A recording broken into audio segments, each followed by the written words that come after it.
بسم اللہ الرحمن الرحیم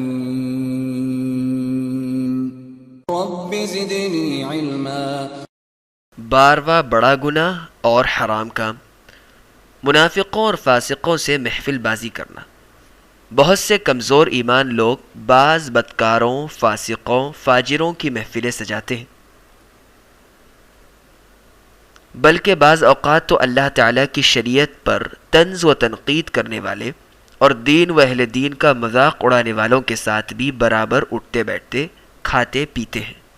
یقیناً یہ ایک حرام عمل ہے جو انسان کے عقیدے کو داغدار کرتا ہے۔ اللہ تعالیٰ نے ارشاد فرمایا، وَإِذَا رَأَيْتَ الَّذِينَ يَخُوضُونَ فِي آيَاتِنَا فَأَعْرِضْ عَنْهُمْ حَتَّى يَخُوضُوا فِي حَدِيثٍ غَيْرِهِ وَإِمَّا يُنْسِيَنَّكَ الشَّيْطَانُ فَلَا تَقْعُدْ بَعْدَ الذِّكْرَى مَعَ الْقَوْمِ الظَّالِمِينَ۔ اے پیغمبر، جب آپ ان لوگوں کو دیکھیں جو ہماری آیتوں میں عیب جوئی اور نکتہ چینی کر رہے ہوں تو آپ ان لوگوں سے کنارہ کش ہو جائیں، یہاں تک کہ وہ اس بات کو چھوڑ کر کسی اور بات میں لگ جائیں، اور اگر کبھی شیطان آپ کو یہ نصیحت بھلا دے تو یاد آنے کے بعد پھر ایسے ظالم لوگوں کے ساتھ مت بیٹھیں۔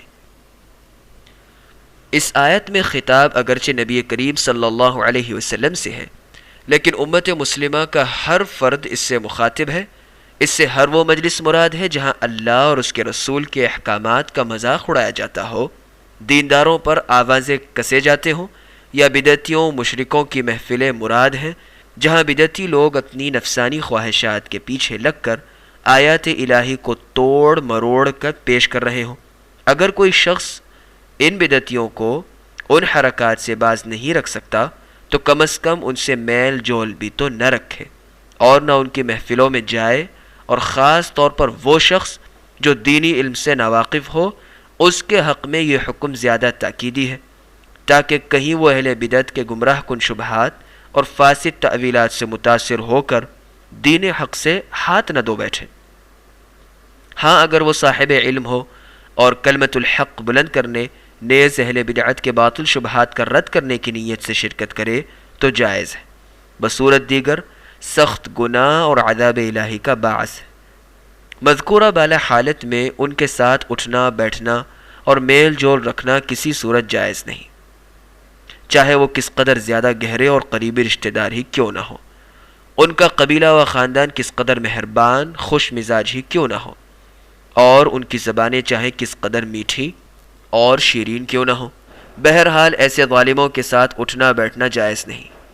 ہاں، البتہ اگر کوئی ان کو نصیحت کرنے، دین حق کی دعوت ان تک پہنچانے یا ان کی باطل تعویلات اور فاسد شبہات کا رد کرنے کی نیت سے ان کی محفلوں میں شرکت کرے تب اس میں کوئی حرج نہیں، لیکن وہاں جا کر حق بات سے بالکل خاموشی اختیار کرنا بلکہ اس کے برعکس اپنی خوشی اور رضامندی کا اظہار کسی صورت درست نہیں۔ اللہ نے ارشاد فرمایا،